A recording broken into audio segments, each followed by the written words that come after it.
It's not about motivation. Winners need discipline. Wake up and win today. Discipline comes from within.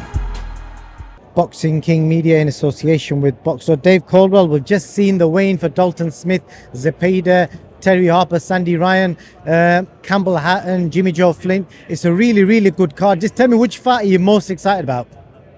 Well, obviously the main event is a good benchmark for Dalton to see, step up.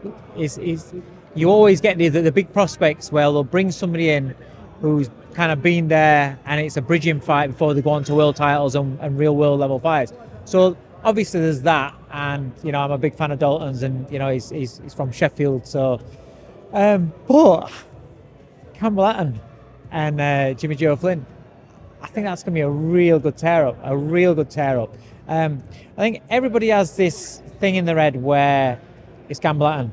Just give me a shot at Campbell, and everybody, no matter what sort of level they are, they all think that they can go in there and do a job on Campbell.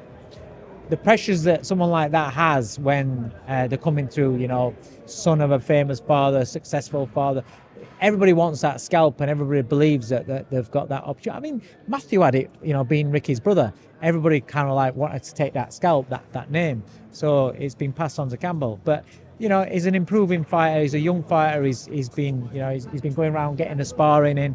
He's been looked after promotionally, been kept active, and he's maturing as a fighter. So it'll be interesting. This is it's a Central Area title fight. So it's the first step along the way, and it's a good title for him, and it's nice to see him going through that route, because rather than rushing and looking to try and get the bigger fights, international titles and things like that, bypassing this sort of level, because they know that he's more of a slow burn, a lot of work to be done with him. So it's a good level for him to be boxing at, and so I just think that it's going to be a really good fight. And you see the needle at the press conference and the needle on the scales, on the face to face. I think it's going to be edgy. It's going to be a bit of a scrap. I agree with you, man.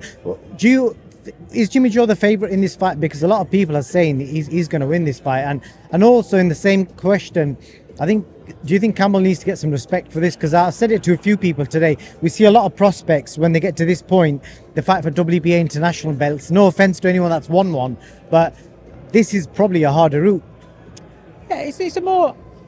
Listen, everyone wants to see domestic clashes and things like that. And the problem is when you get a decorated amateur that turns pro, they kind of look at the area title as though it's nothing, and they just want to bypass it, get straight to the bigger fights, and it's only a matter of time before I win a world title. Whereas Campbell's been quite realistic, and the whole team been realistic about where he's at. He hasn't had that big amateur background, so this is the route that he should be taking. And so, yeah, hats off to him, but he should be taking it. Just because he's got his dad's name doesn't mean they should bypass this and trade off the name to get a quicker, faster route towards bigger titles. So yeah, it's a route he should be taking. But in terms of who's the favourite, then I think he's I'll be honest with you, I've not seen enough of Flint to be able to make that sort of call. But from what everybody's talking, and he's had real fights all the way through where he's had to fight his way through. So he's probably more seasoned in that respect. So it's a really good fight. And Dalton Smith in the main event. I'll say Eddie mentioned it a few times yesterday about Adam Maim pulling out. Obviously, we've not had any official news or confirmation, but obviously, if you was guiding Adam Maim's career, obviously you've got experience in management training. Is it a good look or is it a bad look? Is it time? What is it? You can't try and explain it. I think it's a bad look, and I think that if you're shouting off about this kid's going to be ready for world titles imminently, then why aren't you fighting Dalton Smith? It'd be for everything, wouldn't it? British, Commonwealth, European titles. It's a good domestic fight, and then you got to remember, I was involved with George Groves and James DeGale. So I haven't got a problem with young fighters, so into double digits or thereabouts. Get them in against each other when they've both got something. Adam's European champion, Dalton's British champion, whatever. They've got something, so put it together. Let's have a big showdown, and if it's a good fight, it becomes a huge rematch. And if one man wins on the first fight, if in the rematch down the line the other man wins, then you get a third fight. That's three massive fights. Do you know what I mean? All this swerving and going different routes and stuff. I understand, but it's kind of like, you know, get it done, man, and think about the bigger picture down the line. If you've got confidence in your fighters, and if your fighters take a defeat the right way, whoever gets beat can still come on. James DeGale, George Groves, you know, they both ended up being world champions. And we ain't got a lot of time, so I'm going to get you a quick prediction from you for Sandy Ryan, Terry Harper, because you've seen loads of them too.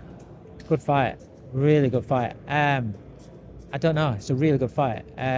You could say that Sandy's the fresher, but Terry's had a lot of experience and hard fights. Like, she's got dog in her as well. Do you know what I mean?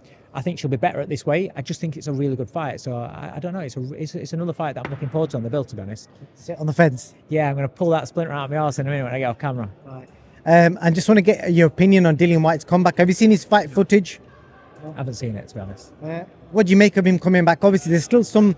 It's not really clear with regards to licenses, etc. But what do you make of his comeback and him putting himself in the mix again? Well, obviously, you're going to put yourself in the mix and everything. Everybody wants that Saudi money and the big heavyweight clashes. But in terms of, you know, who he's cleared to box by, I think it was Texas State Commission. I don't know anything about the detail of the case, what's happened. So it's very hard to comment when you don't know literally anything. You know, if it failed his test and then went quiet, his lawyers and everything will have been getting to work, and then they popped up with this, and it was all really quick. But I haven't seen anything. I don't understand what you know, what the defense was. I don't understand.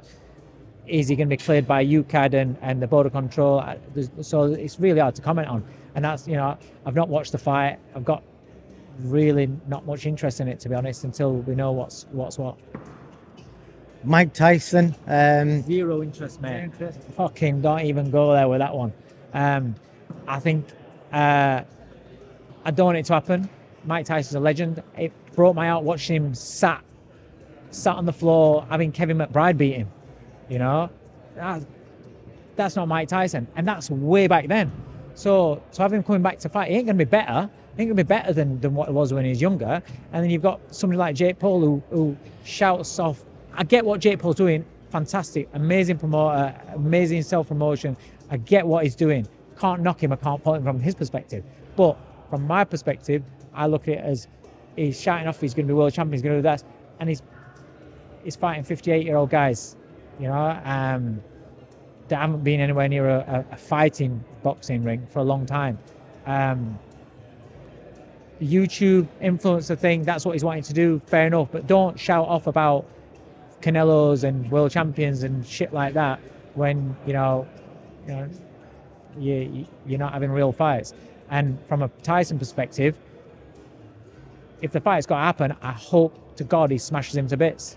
You know, and I hope he lands his big shots and he gets him out of there, because just using, you know, Mike Tyson's name at 58 years old, I think is shit, really.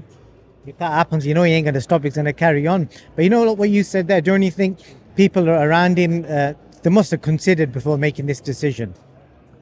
Considered how many? Because it can't be money, because he's minted, isn't he, Mike Tyson? Yeah, but we say that about everybody. We say that about so many fighters that keep on going for so long and they've got money. It's like, what is it? Is it money, or is it Tyson? A challenge. You know what's bad?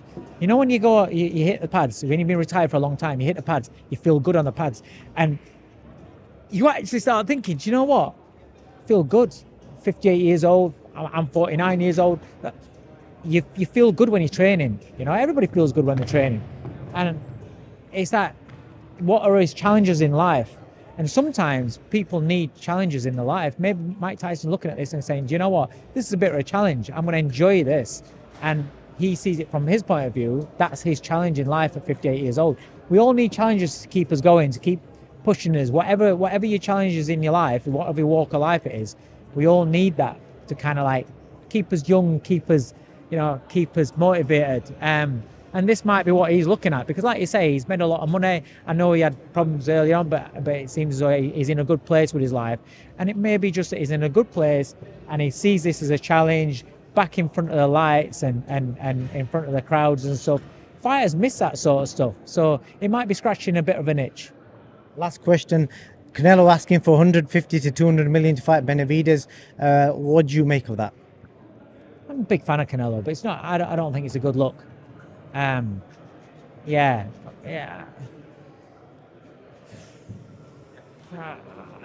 I don't know what to say about that. I just think it should be, obviously he's not going to get 150 million to 200 million to fight Benavidez. That's basically telling you that you're too risky for me to get paid what normally what would be on offer. You're that risky, and I see that I could get beat. There's that much of a chance that I could get beat that I want stupid money, so the fight don't happen. Fair point, Dave. Appreciate your time. I just think for me, it's a little bit of a... Sorry, man. Sorry. Oh, look at that. Look at that twisting me up. That's now going to be the thumbnail, don't you, Darren? Darren Barker attacks Dave Coldwell over unpaid fines or something. Beef. But yeah, I just don't... I think... You owe any money to Darren, by the way, so I can title it along them lines. No, unfortunately. I think he might owe me... he's done me harm. I think he might owe me a bit of compo.